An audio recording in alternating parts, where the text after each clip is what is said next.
الحمدللہ رب العالمین والصلاة والسلام علی سید المرسلین اما بعد۔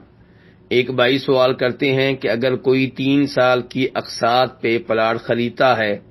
اور 1 سال کی قسطیں پوری ہو جاتی ہیں تو اس پہ زکوٰۃ کا اصول کیا ہوگا؟ تو گزارش یہ ہے کہ اگر یہ پلاٹ آپ کے قبضے میں آ چکا ہے اور آپ اس میں تصرف کرنے کا، اسے بیچنے کا حق رکھتے ہیں تو آپ اس کی زکوٰۃ ادا کریں گے۔ اور اصول یہ ہوگا کہ کیا یہ پلاٹ آپ نے کاروبار کے لیے خریدا ہے، تجارت کے لیے خریدا ہے یا ذاتی استعمال کے لیے۔ اگر ذاتی استعمال کے لیے ہے تو اس میں زکوٰۃ نہیں ہے،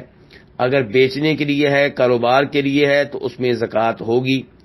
چونکہ آپ کے قبضے میں بھی آ چکا ہے اور آپ کاروبار بھی اس میں کرنا چاہتے ہیں تو اس کی موجودہ مارکیٹ ویلیو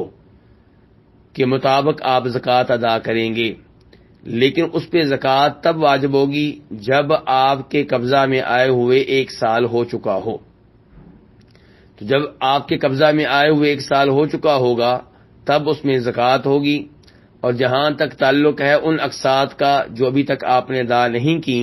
وہ آپ کے ذمے قرض ہیں،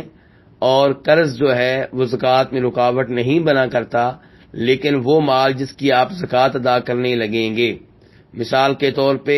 پلاٹ سمیت وہ مال جس کی آپ نے زکوٰۃ ادا کرنی ہے 30 لاکھ روپے کا بنتا ہے، اور جو قرضہ آپ نے ادا کرنا ہے وہ 10 لاکھ بنتا ہے، تو اب 30 میں سے 10 لاکھ کی آپ زکوٰۃ ادا نہیں کریں گے کیونکہ وہ آپ کے پاس قرضہ ہے کسی کا، وہ آپ کے پیسے نہیں ہیں، اور جو باقی 20 لاکھ روپیہ ہے اس کی آپ زکوٰۃ ادا کریں گے۔ واللہ تعالی اعلم۔